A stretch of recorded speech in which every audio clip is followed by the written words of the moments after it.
नमस्कार प्यारे बच्चों। मैं श्रीमती साधना जैन, व्याख्याता, शासकीय एमएलबी कन्या उच्चतर माध्यमिक विद्यालय शहडोल। आज हम कक्षा 10th विषय विज्ञान अध्याय 7 के अंतर्गत नियंत्रण एवं समन्वय के बारे में जानेंगे। बच्चों, जैसा कि आपने पिछले अध्याय में पढ़ा है कि सजीव अपने अनुरक्षण के लिए कुछ जैव प्रक्रम करते हैं, जैसे श्वसन, रक्त परिसंचरण, उत्सर्जन आदि। ये सभी क्रियाएं नियंत्रण और समन्वय में होती हैं। तो हम जानें कि नियंत्रण और समन्वय क्या है। नियंत्रण अर्थात कंट्रोल, जैसे कि हमारा हृदय 1 मिनट में 72 बार धड़कता है। हमारा मस्तिष्क सोचने समझने की क्रियाओं को करता है और यह भूख प्यास आदि की क्रियाओं को नियंत्रित करता है। इसी तरह जब हम तेज रोशनी में देखते हैं तो हमारे आंखों की पुतली छोटी हो जाती है और प्रकाश की मात्रा को अंदर जाने का नियंत्रण करती है। अब हम जानें कि समन्वय क्या है। तो हमारा शरीर जो कि विभिन्न तंत्रों के माध्यम से अपने कार्य को करता है और ये सभी तंत्र एक दूसरे के सहयोग के साथ कार्य करते हैं। जैसे कि रक्त परिसंचरण तंत्र के द्वारा ऑक्सीजन का परिवहन किया जाता है। ये ऑक्सीजन विभिन्न कोशिकाओं तक पहुंचाई जाती है। पाचन तंत्र पाचन का कार्य करता है और अंत में इस पचे हुए भोजन का ऑक्सीकरण होता है और ऊर्जा उत्पन्न होती है। इसे हम एक और उदाहरण से समझ सकते हैं। जैसे जब कभी हम डर जाते हैं तो हमारे शरीर में डर के लक्षण उत्पन्न होते हैं। जैसे हमारे रोम खड़े हो जाते हैं, हम तेजी से उस डर से बचने के उपाय करने लगते हैं या हम भागने लगते हैं। उस समय ऊर्जा की पूर्ति के लिए हमारी श्वसन की दर बढ़ जाती है और हृदय की धड़कन भी बढ़ जाती है। और आप सोचिए, अगर उपयुक्त क्रियाओं में से एक क्रिया भी ना हो तो हम दौड़ने में असफल हो जाएंगे और डर पैदा करने वाली घटना के कारण हमारी मृत्यु तक हो सकती है। तो इस तरह से हमने देखा कि हमारे शरीर में सारी क्रियाएं नियंत्रण और समन्वय में या सारे अंग एक दूसरे के साथ सामंजस्य स्थापित करते हुए कार्य करते हैं। जंतुओं के शरीर में नियंत्रण और समन्वय मुख्य रूप से तंत्रिका तंत्र और हार्मोन के द्वारा किया जाता है। हमारे शरीर में नियंत्रण और समन्वय 2 विधियों से होता है। पहला तंत्रिकीय नियंत्रण एवं समन्वय और दूसरा हार्मोनल नियंत्रण एवं समन्वय। तंत्रिकीय नियंत्रण और समन्वय की क्रिया केवल जंतुओं में पाई जाती है, जबकि हार्मोनल नियंत्रण और समन्वय की क्रिया जंतु और पौधों दोनों में पाई जाती है। अगर हम हार्मोनल नियंत्रण और समन्वय को देखें तो यह धीमी गति से होने वाली जैविक और उपापचयी क्रियाओं तथा शरीर की वृद्धि और विकास का नियंत्रण करती है, जबकि तंत्रिकीय नियंत्रण और समन्वय की क्रिया शरीर की उन क्रियाओं जैसे कि चलना, दौड़ना, भोजन ग्रहण करना, किसी चीज को याद रखना या दुर्घटनाओं से बचने के उपाय खोजना आदि का नियंत्रण और समन्वय करती है। अब हम देखें तंत्रिका तंत्र क्या है। तो वह तंत्र जो सोचने समझने, किसी चीज को याद रखने और शरीर के विभिन्न अंगों के कार्यों में सामंजस्य और संतुलन स्थापित करके शरीर पर नियंत्रण रखता है, इसे हम तंत्रिका तंत्र कहते हैं। प्रत्येक तंत्रिका तंत्र तंत्रिका कोशिकाओं या न्यूरॉन के एक संगठित जाल का बना होता है, अर्थात कई तंत्रिका कोशिकाएं मिलकर तंत्रिका जाल और तंत्रिका तंत्र बनाती हैं। यह सूचनाओं को विद्युत आवेश के रूप में शरीर के एक भाग से दूसरे भाग तक पहुंचाने का कार्य करता है। इस अध्याय में हम तंत्रिका कोशिका, तंत्रिका तंत्र, मानव मस्तिष्क की संरचना तथा मेरुरज्जु की संरचना के बारे में जानेंगे।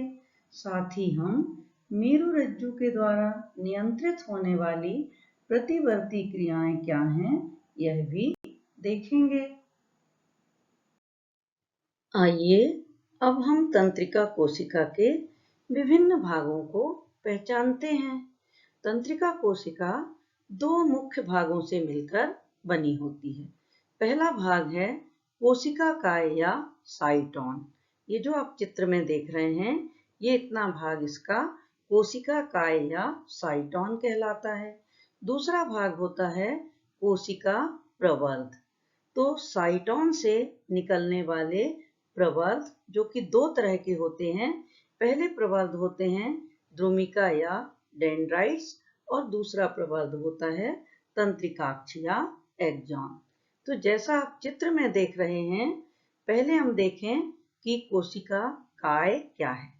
तो किसी तंत्रिका कोशिका का अगला सिरा कोशिका काय कहलाता है। इसमें बीच में आपको एक केंद्रक दिखाई दे रहा है और इस केंद्रक के चारों तरफ कोशिका द्रव्य भरा हुआ होता है। इस कोशिका द्रव्य में सभी कोशिकांग जैसे माइटोकॉन्ड्रिया, लाइसोसोम, गोल्जी काय, अंतःप्रद्रव्यीय जालिका पाए जाते हैं। साथ ही साथ कुछ छोटे छोटे कण भी होते हैं जिन्हें निसिल्स ग्रेन्यूल्स कहा जाता है। इस कोशिका काय से दो तरह के प्रवर्ध निकलते हैं। पहले प्रवर्ध जो कि संख्या में अधिक हैं और आकार में छोटे हैं, इन प्रवर्धों को द्रुमिका या डेंड्राइट्स कहा जाता है। आपको एक यह लंबा प्रवर्ध दिखाई दे रहा है। इस लंबे या बड़े प्रवर्ध को, जो कि लंबा, पतला, बेलनाकार है, तंत्रिकाक्ष कहा जाता है। इसे एक्सॉन भी कहते हैं। ये तंत्रिकाक्ष अंतिम सिरे पर जाकर कई शाखाओं में बंट जाता है और इन शाखाओं को टीलोडेंड्रिया कहते हैं। टीलोडेंड्रिया का अंतिम सिरा, ये जो आपको बटन के जैसी रचनाओं के रूप में दिखाई दे रहा है, इन्हें टर्मिनल बटन्स कहते हैं। तो इस तरह से आपने देखा कि कोई तंत्रिका कोशिका मुख्य रूप से दो भागों से बनी है। पहला भाग है कोशिका काय या साइटोन और दूसरा भाग है कोशिका प्रवर्ध या सेल प्रोसेस। अब हम देखें कि यह तंत्रिका कोशिका सूचनाओं का आदान प्रदान कैसे करती है। तंत्रिका कोशिका का कार्य सूचनाओं और संवेदनाओं को ग्रहण करके मस्तिष्क या मेरुरज्जु में भेजना और मस्तिष्क या मेरुरज्जु से आदेश को ग्रहण करके कार्यात्मक अंग में भेजना होता है। इसे हम इस चित्र के माध्यम से समझ सकते हैं। मान लीजिए कोई व्यक्ति किसी स्टोर में कोई सामग्री खरीदने जाता है, तो वह सामग्री की ओर देखता है, तो देखने की सूचना या वस्तु का चित्र मस्तिष्क में बनता है और मस्तिष्क जब हाथ को आदेश देता है किसी वस्तु को उठाने का, तो हाथ उस वस्तु की ओर बढ़कर उस वस्तु को उठाता है। तो इस तरह से संवेदनाओं को ग्रहण करने का काम तंत्रिका कोशिकाएं करती हैं। अब एक तंत्रिका कोशिका से संवेदना दूसरी तंत्रिका कोशिका में कैसे जाती है। तो दो तंत्रिका कोशिकाएं एक दूसरे से किसी विशेष बंध से जुड़ी रहती हैं। इसे हम युग्मानुबंध या साइनेप्स कहते हैं। परीक्षा में अक्सर पूछा जाता है कि साइनेप्स या युग्मानुबंध क्या है। तो हम यहाँ चित्र को ध्यान से देखें प्रत्येक तंत्रिका कोशिका के पास ये कई डेंड्राइट्स हैं और इसके अंतिम सिरे वाले भाग को हम कहते हैं टीलोडेंड्रिया और टीलोडेंड्रिया का अंतिम सिरा टर्मिनल बटन्स कहलाता है। तो एक तंत्रिका कोशिका के डेंड्राइट्स दूसरी तंत्रिका कोशिका के टीलोडेंड्रिया के साथ जिस विशिष्ट संधि से जुड़ते हैं उसे हम युग्मानुबंध कहते हैं और युग्मानुबंध के कारण ही ये तंत्रिका कोशिकाएं जाल के जैसी रचना बनाती हैं और संदेश को ग्रहण करके विद्युत रासायनिक आवेग के रूप में एक तंत्रिका कोशिका से दूसरी तंत्रिका कोशिका को देती हैं। अब ये जो विद्युत रासायनिक आवेग के रूप में संवेदनाएं आगे बढ़ रही हैं, ये साइनेप्सिस वाले भाग पर एसिटाकोलिन नाम का रसायन उत्पन्न होता है और उसके द्वारा ही संवेदना एक कोशिका से दूसरी कोशिका में स्थानांतरित होती है। मनुष्य का तंत्रिका तंत्र दो भागों का बना होता है, पहला केंद्रीय तंत्रिका तंत्र और दूसरा परिधीय तंत्रिका तंत्र। केंद्रीय तंत्रिका तंत्र मस्तिष्क और मेरुरज्जु से बना होता है। ये आप चित्र में देख रहे हैं, ये मस्तिष्क या ब्रेन वाला भाग है और इसके अंतिम सिरे से ये जो नली दिखाई दे रही है, पतली सी नली के जैसी रचना, इसको हम मेरुरज्जु या स्पाइनल कार्ड कहते हैं। और ये जो ब्रेन है यह ब्रेन बॉक्स के अंदर और ये जो मेरुरज्जु है ये रीढ़ की हड्डी के अंदर सुरक्षित होती है।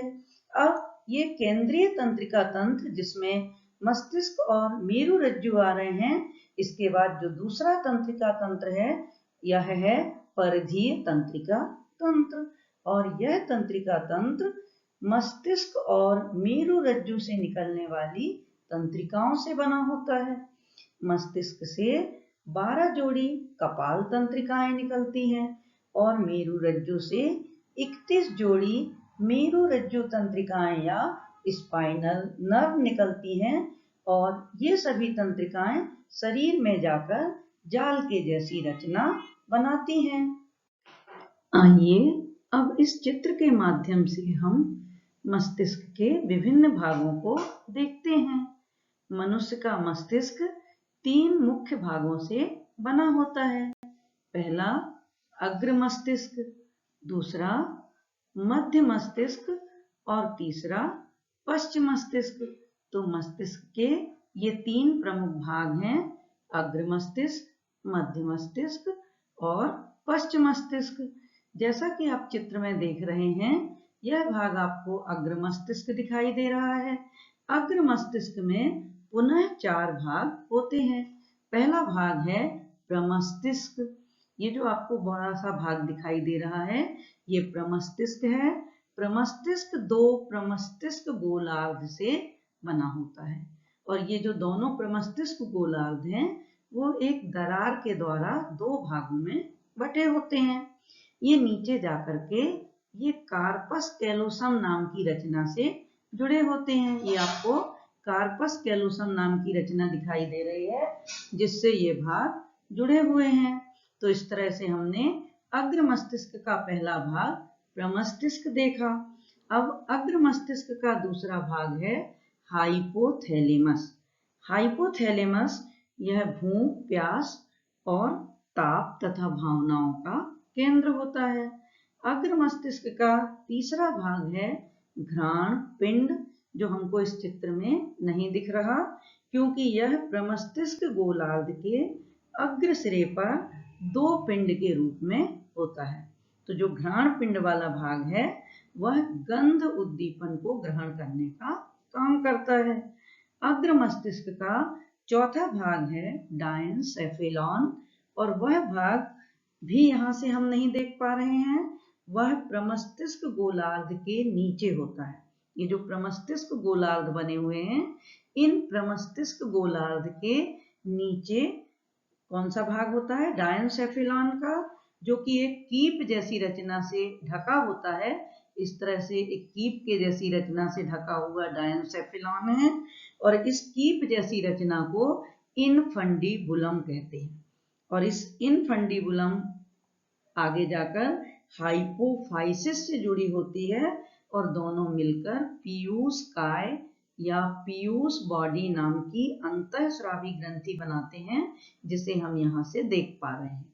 ये देखिए, ये चित्र में ये पीयूष काय या पीयूष बॉडी है और ये पीयूष बॉडी किससे बनी है? डायनसेफेलॉन, जो कि प्रमस्तिष्क गोलार्ध के नीचे है, उसके ऊपर कीप जैसी रचना ये दिख रही है, जिसको हम इनफंडीबुलम कहते हैं। और यह इनफंडीबुलम हाइपोफाइसिस के साथ जुड़कर इस पीयूष काय नाम की रचना का निर्माण करता है। तो ये जो डायनसेफेलॉन है, यह भूख, प्यास, ताप आदि का केंद्र है और यह पीयूष काय का निर्माण करता है। अब हम देखें इस मध्य मस्तिष्क के बारे में। हम देख रहे हैं मस्तिष्क का मध्य भाग, जिसे हम मध्य मस्तिष्क कहते हैं, यह मध्य मस्तिष्क मनुष्य में कम विकसित होता है और यह दो भागों से मिलकर बना होता है। पहला भाग है इसका प्रमस्तिष्क तंतु और दूसरा भाग है दृष्टि पिंड या ऑप्टिक लोब। तो हम किसके बारे में पढ़ रहे हैं? मध्य मस्तिष्क के बारे में। मध्य मस्तिष्क के तो दो भाग, प्रमस्तिष्क तंतु और दृष्टि पिंड या ऑप्टिक लोब, जिसे कि हम कार्पोरा क्वाड्रिजेमाइना भी कहते हैं। और मध्य मस्तिष्क का कार्य क्या है? यह मध्य में स्थित है और इसका काम है अग्र मस्तिष्क को पश्च मस्तिष्क से जोड़ना। क्या करता है मध्य मस्तिष्क? अग्र मस्तिष्क को पश्च मस्तिष्क से जोड़ने का काम करता है। अब हम तीसरे भाग पे पहुंचते हैं, जिसका नाम है पश्च मस्तिष्क। आपको पश्च मस्तिष्क के तीन भाग बिल्कुल स्पष्ट दिखाई दे रहे होंगे। ये देखिए, ये पोन्स, इसके पास ये अनुमस्तिष्क या सेरिबेलम और ये मेडुला ऑब्लांगेटा। तो हम इनके बारे में समझते हैं। ये जो भाग आपको दिखाई दे रहा है, जो सबसे नीचे की ओर है, ये है मेडुला ऑब्लांगेटा वाला भाग। मेडुला ऑब्लांगेटा एक बहुत ही महत्वपूर्ण भाग है। यह आगे जाकर मेरुरज्जु या स्पाइनल कार्ड का निर्माण करता है और इसके अलावा इस भाग में श्वसन, हृदय गति, भोजन निगलने आदि के केंद्र स्थित होते हैं। इसी के साथ साथ ये जो ऊपर की ओर ये भाग दिखाई दे रहा है आपको, ये भाग है पोन्स, और ये पोन्स वाला भाग अनुमस्तिष्क के दोनों भागों को, मेडुला ऑब्लांगेटा को और मध्य मस्तिष्क को जोड़ने का काम करता है। अब तीसरा भाग ये जो दिख रहा है, ये पूरा भाग जो है, यह यहाँ से यहाँ तक, इस भाग को हम अनुमस्तिष्क या सेरिबेलम कहते हैं। ये जो पूरी रचना आपको दिखाई दे रही है, अनुमस्तिष्क या सेरिबेलम है और यह पेशियों के संकुचन और शिथिलन की क्रिया का नियंत्रण करता है। बच्चों, मस्तिष्क के चारों तरफ आपको ये तीन झिल्लियां दिखाई दे रही होंगी। इन्हें हम मस्तिष्क आवरण कहते हैं। ये झिल्लियां क्रमशः ड्यूरामेटर या दृढ़ तानिका, एरेक्नाइड या जाल तानिका और पायामेटर या मृदु तानिका होती हैं। ये झिल्लियां मस्तिष्क की सुरक्षा तथा ऑक्सीजन और भोज्य पदार्थ को सप्लाई करने का कार्य करती हैं। तो इस तरह से हमने मस्तिष्क की संरचना देखी, जिसमें हमने तीन मुख्य भाग देखे थे, अग्र मस्तिष्क, मध्य मस्तिष्क और पश्च मस्तिष्क। तो ये आप देख रहे हैं अग्र मस्तिष्क, ये बीच में ये वाला मध्य मस्तिष्क और नीचे वाला ये पूरा भाग पश्च मस्तिष्क को दर्शा रहा है। और हमने अभी अग्र मस्तिष्क के चार भागों को भी देखा था, और वो चार भाग कौन कौन से हैं? पहला प्रमस्तिष्क या सेरिब्रम, दूसरा हाइपोथैलेमस, तीसरा जो कि हमको नीचे से दिखाई देने वाले चित्र में दिखेगा, उसका नाम है घ्राण पिंड, और चौथा डायनसेफेलॉन, जो कि यहाँ पर पीयूष काय के रूप में दिखाई दे रहा है। आइए अब हम अग्र मस्तिष्क के प्रमुख भाग प्रमस्तिष्क के भागों और उसके कार्यों को देखते हैं। तो हमने देखा कि प्रमस्तिष्क यह बहुत बड़ा भाग होता है और यह मस्तिष्क का 2/3 भाग बनाता है। इसमें अनेक वलन या फोल्ड पाए जाते हैं। ये देख रहे हैं आप, ये बहुत सारे वलन या फोल्ड पाए जाते हैं और इन वलन या फोल्ड को ग्यारी कहा जाता है। प्रत्येक प्रमस्तिष्क 2 प्रमस्तिष्क गोलार्ध से बना होता है। कौन से हैं वो 2 प्रमस्तिष्क गोलार्ध? ये आपको 2 प्रमस्तिष्क गोलार्ध दिखाई दे रहे हैं जो आपस में कार्पस कैलोसम नाम की रचना से जुड़े होते हैं। ये कार्पस कैलोसम क्या कर रहा है? 2 प्रमस्तिष्क गोलार्ध को जोड़ने का काम कर रहा है। दोनों प्रमस्तिष्क गोलार्ध में बहुत सारी दरारें पाई जाती हैं और इन दरारों के कारण ये 5-5 भागों फ्रंटल, पैराइटल, टेम्पोरल, ऑक्सीपिटल और इंसुला में बटा होता है। अब हम यहाँ देखें, ये पहला भाग प्रमस्तिष्क गोलार्ध के जो भाग है, पहला फ्रंटल भाग या फ्रंटल लोब दिखाई दे रहा है। ये वाला भाग पैराइटल लोब दिखाई दे रहा है और इसके बाद हमको ये ऑक्सीपिटल लोब दिखाई दे रहा है। यहाँ पर हम टेम्पोरल लोब को नहीं देख पा रहे हैं क्योंकि टेम्पोरल लोब पैराइटल लोब के नीचे होता है। इसे हम मस्तिष्क को जब नीचे से चित्र देखेंगे उस समय समझेंगे। साथ ही साथ हमें इंसुला भाग भी सामने से दिखाई नहीं देता। अब इस मस्तिष्क में बहुत सारे क्षेत्र होते हैं, जैसे कि प्रेरक क्षेत्र, संवेदी क्षेत्र, श्रवण क्षेत्र, दृष्टि क्षेत्र और वाक क्षेत्र। ये क्रमशः सुनने, देखने, सूंघने आदि का कार्य करते हैं। इस चित्र में हमको ये 2 क्षेत्र दिखाई दे रहे हैं। ये लिखा है मोटर अर्थात प्रेरक क्षेत्र और ये सेंसरी अर्थात संवेदी क्षेत्र। अग्र मस्तिष्क का द्वितीय भाग है हाइपोथैलेमस।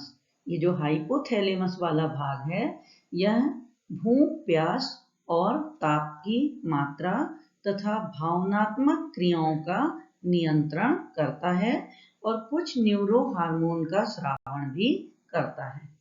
अगला भाग है ऑल्फैक्टरी लोब या घ्राण पिंड और यह भाग सूंघने का या गंध के ज्ञान का केंद्र होता है।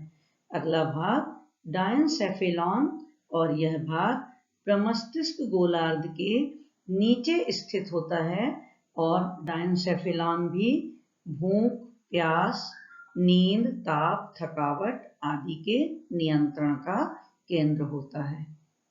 यहाँ हम 2 चित्र देख रहे हैं। यह मस्तिष्क का वर्टिकल सेक्शन है और यह मस्तिष्क का नीचे से देखने वाला चित्र है। हमने जो चीजें पहले चित्रों में नहीं देखी थी, यहाँ हम देखें कि अग्र मस्तिष्क का प्रमस्तिष्क का टेम्पोरल वाला भाग जो हमको वर्टिकल सेक्शन में नहीं दिखता, वह यहाँ पर दिखाई देता है। साथ ही साथ हमको घ्राण पिंड अर्थात ऑल्फैक्टरी बल्ब और ऑल्फैक्टरी ट्रैक्ट वाला भाग भी हम यहाँ पर देख सकते हैं। और हमने देखा था कि डायनसेफेलॉन को एक छोटी सी कीप ढके हुए होती है और इस कीप को इन्फंडिबुलम कहते हैं। तो ये भी हमें यहाँ से दिखाई दे रही है। और मध्य मस्तिष्क जो कि ऑप्टिक पिंड से बना हुआ होता है, तो ये यहाँ पर हमको ऑप्टिक पिंड के या ऑप्टिक काइज्मा और ऑप्टिक ट्रैक्ट वाले भाग दिखाई दे रहे हैं। और हमने मध्य मस्तिष्क के बारे में पढ़ा है कि यह अग्र और पश्च मस्तिष्क को जोड़ने का कार्य करता है। पश्च मस्तिष्क के 3 भागों में मेडुला ऑब्लांगेटा का कार्य है अनैच्छिक क्रियाओं का नियंत्रण, अनुमस्तिष्क का कार्य है कंकाली पेशियों के संकुचन और शिथिलन की क्रिया का नियंत्रण और पोन्स वाले भाग का काम है अनुमस्तिष्क के दोनों भागों मेडुला ऑब्लांगेटा और मध्य मस्तिष्क को जोड़ना। हमारे शरीर में कुछ क्रियाएं अपने आप घटित होती रहती हैं, जैसे खांसना, छींकना, गर्म वस्तु को स्पर्श करने पर हाथ का पीछे हटा लेना आदि। ऐसी क्रियाएं अनैच्छिक क्रियाएं होती हैं और इनका नियंत्रण मेरुरज्जु या स्पाइनल कॉर्ड के द्वारा होता है। इन क्रियाओं को प्रतिवर्ती क्रिया कहते हैं। प्रतिवर्ती क्रियाओं की खोज मार्शल हॉल नाम के वैज्ञानिक ने की थी। वे क्रियाएं जो किसी बाह्य उत्तेजना या उद्दीपन के कारण प्रतिक्रिया के रूप में अनैच्छिक रूप से होती हैं, उन्हें प्रतिवर्ती क्रियाएं कहते हैं। अभी मैंने आपको बताया प्रतिवर्ती क्रियाओं का नियंत्रण मेरुरज्जु या स्पाइनल कॉर्ड के द्वारा होता है। ये मेरुरज्जु या स्पाइनल कॉर्ड 45 सेंटीमीटर लंबी होती है और यह मेडुला ऑब्लोंगेटा के अंतिम सिरे से शुरू होकर पुच्छ कशेरुका के अंतिम सिरे तक स्थित होती है। अगर हम इसकी अनुप्रस्थ काट देखें तो हमें कुछ स्पष्ट भाग दिखाई दे रहे हैं। इस बीच वाले भाग को हम केंद्रीय नाल कहते हैं।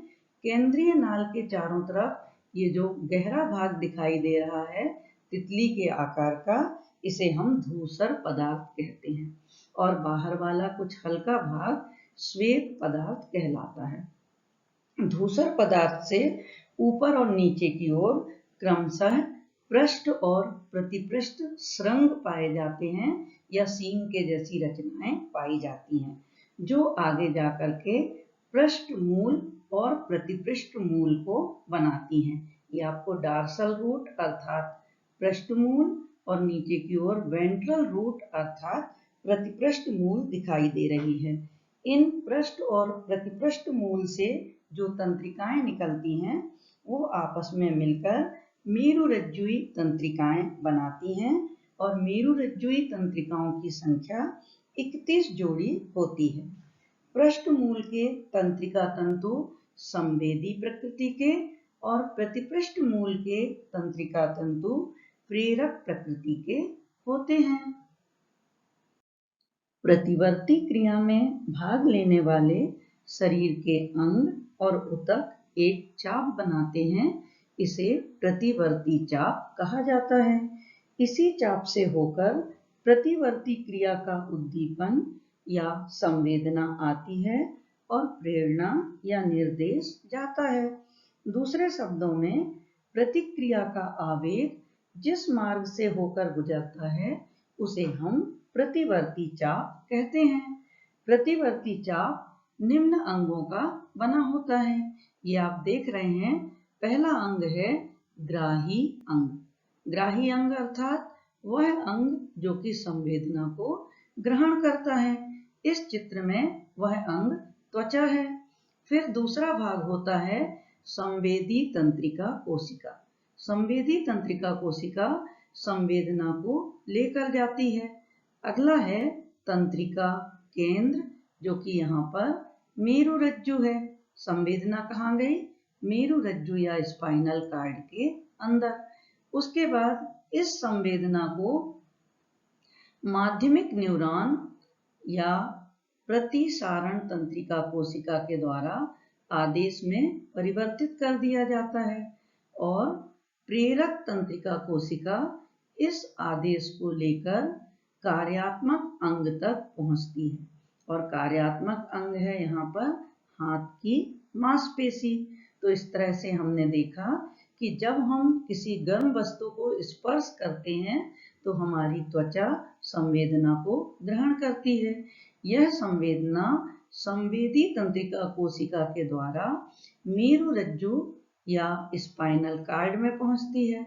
स्पाइनल कॉर्ड के माध्यमिक न्यूरॉन उसे अनुक्रिया या आदेश के रूप में परिवर्तित कर देते हैं और उसके बाद प्रेरक तंत्रिका कोशिका उस आदेश को लेकर कार्यात्मक अंग तक पहुंचती है और कार्य संपन्न होता है। अर्थात मस्तिष्क के इंटरफियर के बिना ही मेरुरज्जु अपना कार्य अति शीघ्रता से पूर्ण कर लेती है और जब तक मस्तिष्क को इसका संदेश पहुंचता है तब तक हाथ उस गर्म वस्तु से दूर हो जाता है और इस तरह से मेरुरज्जु दुर्घटनाओं से हमारी रक्षा कर देती है। तो ये प्रतिवर्ती क्रियाएं अति शीघ्रता से होती हैं और इन क्रियाओं के कारण हम अपनी सुरक्षा कर पाते हैं। धन्यवाद बच्चों।